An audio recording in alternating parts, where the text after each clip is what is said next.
Helikopter adalah mesin penerbang sejati. Helikopter bisa lepas landas dan mendarat tanpa perlu landasan pacu. Helikopter bisa melayang di udara dan juga melakukan manuver 360 derajat. Video ini akan mengungkap sisi rumit dan sains di balik bisa terbangnya sebuah helikopter. Setelah mengetahui sisi fisika di balik terbangnya helikopter, Anda juga akan mengerti mengapa pilot helikopter disebut-sebut melakukan pekerjaan yang sangat rumit. Helikopter menggunakan prinsip airfoil untuk menghasilkan gaya angkat.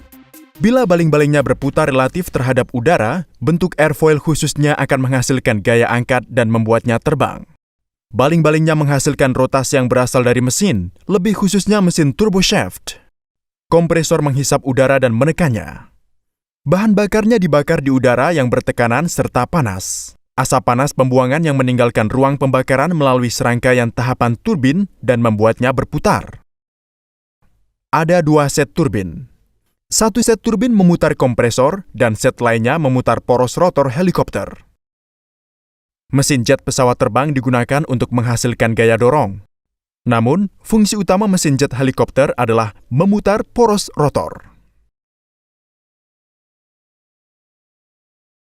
Bagian yang paling menantang dalam pengoperasian helikopter adalah pengendaliannya. Itu berarti bagaimana cara helikopter bisa terbang maju ke depan, bagaimana cara helikopter bisa terbang mundur, menyamping, atau bagaimana cara helikopter bisa berbelok. Jawabannya cukup sederhana. Cukup putar helikopter ke arah yang Anda inginkan dan cukup terbang saja. Bila helikopter berada pada posisi miring, gaya yang dihasilkan oleh baling-baling tidak vertikal.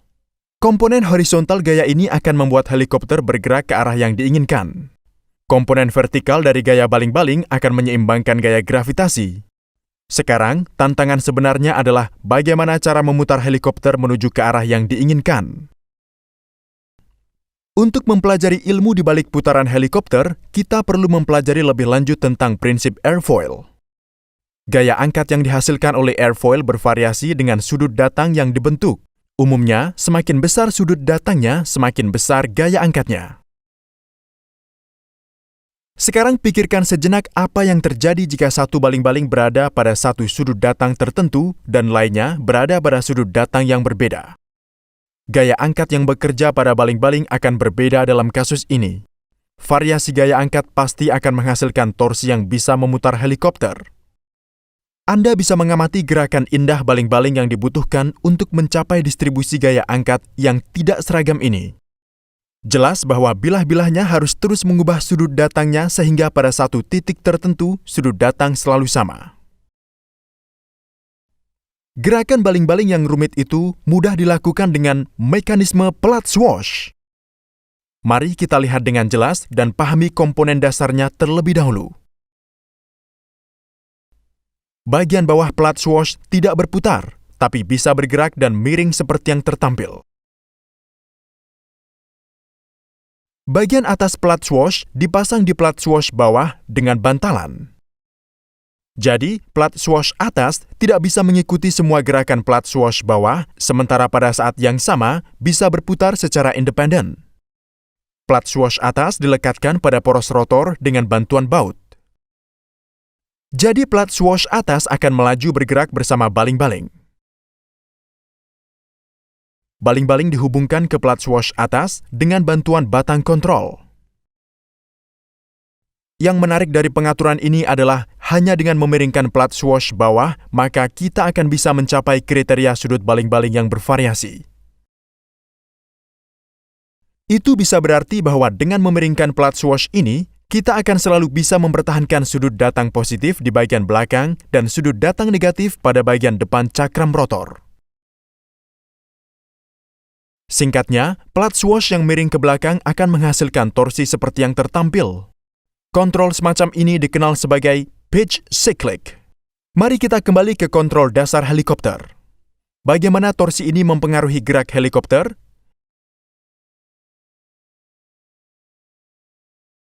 Jawaban yang paling jelas adalah helikopter akan maju dan bergerak seperti yang tertampil. Sayangnya, jawaban ini benar-benar salah. Kenyataan yang terjadi adalah helikopter akan berbelok ke samping seperti yang tertampil. Sangat jelas, ini adalah efek yang aneh. Dengan menerapkan torsi dalam satu arah ke objek yang berputar, objek berubah haluan ke arah yang berbeda. Efek ini dikenal sebagai presisi giroskopis. Presisi giroskopis bukanlah fenomena fisika baru. Jika Anda menerapkan hukum gerak Newton yang kedua dengan hati-hati ke objek yang berputar, Anda akan dapat memprediksi fenomena ini. Menurut hukum kedua Newton, gaya adalah laju perubahan momentum linier. Demikian pula, torsi adalah laju perubahan momentum sudut. Mari kita lihat lebih dalam mengenai baling-baling yang berputar ini. Baling-baling memiliki momentum sudut seperti yang tertampil. Sekarang, asumsikan bahwa helikopter miring seperti yang tertampil karena terjadinya torsi. Jika Anda secara vektor mengurangi momentum sudut pertama dari yang kedua, Anda bisa mengetahui torsi yang dibutuhkan untuk pengoperasian ini. Menarik untuk dicatat bahwa untuk membuat helikopter maju ke depan, torsi yang diterapkan seharusnya mengarah ke samping. Itu berarti untuk memiringkan helikopter ke depan, plat swash harus miring ke samping seperti tertampil. Anda bisa memverifikasi lagi dari hukum gerak Newton kedua bahwa jika Anda mempertahankan bagian depan pada sudut datang negatif dan di bagian belakang pada sudut datang positif, maka helikopter hanya akan bergerak menyamping. Presisi giroskopis adalah fenomena yang benar-benar menarik. Namun fenomena ini benar-benar sesuai dengan hukum gerak Newton yang kedua. Jika Anda hanya mengangkat plat swash bawah tanpa memiringkannya, Anda bisa melihat bagaimana sudut datang dari ketiga bilah-bilah akan bervariasi dalam jumlah yang sama. Ini berarti bahwa gaya angkat helikopter akan sama di ketiga baling-baling dan helikopter bisa bergerak naik atau turun tanpa memiringkannya. Kontrol baling-baling seperti ini dikenal sebagai pitch collective. Jika Anda pernah melihat helikopter, Anda pasti pernah melihat rotor ekor. Setiap rotor helikopter membutuhkan rotor ekor ini untuk pengoperasian yang efektif. Tanpa rotor ekor, penampang badan helikopter akan berputar seperti yang tertampil. Hal ini disebabkan oleh konsekuensi hukum gerak Newton ketiga. Untuk memahaminya, mari kita fokus pada bagian transmisi gaya rotor. Kita tahu rotor mendapatkan gaya rotasi melalui gigi bevel yang terhubung ke mesin. Gigi bevel mesin mentransmisikan gaya ke roda gigi bevel rotor seperti tertampil. Namun, menurut hukum gerak Newton yang ketiga, roda gigi rotor harus mengirimkan gaya yang sama dan berlawanan dengan roda gigi mesin. Kekuatan reaksi ini akan membuat seluruh helikopter berputar berlawanan dengan rotasi baling-baling di sepanjang pusat gravitasi helikopter. Fungsi rotor ekor adalah untuk mencegah terjadinya putaran helikopter seperti tersebut tadi dengan menghasilkan gaya pada ekornya. Dengan menyesuaikan sudut pitch dari bilah-bilah rotor ekor secara tepat, pilot akan dengan mudah memanipulasi gaya yang dihasilkan.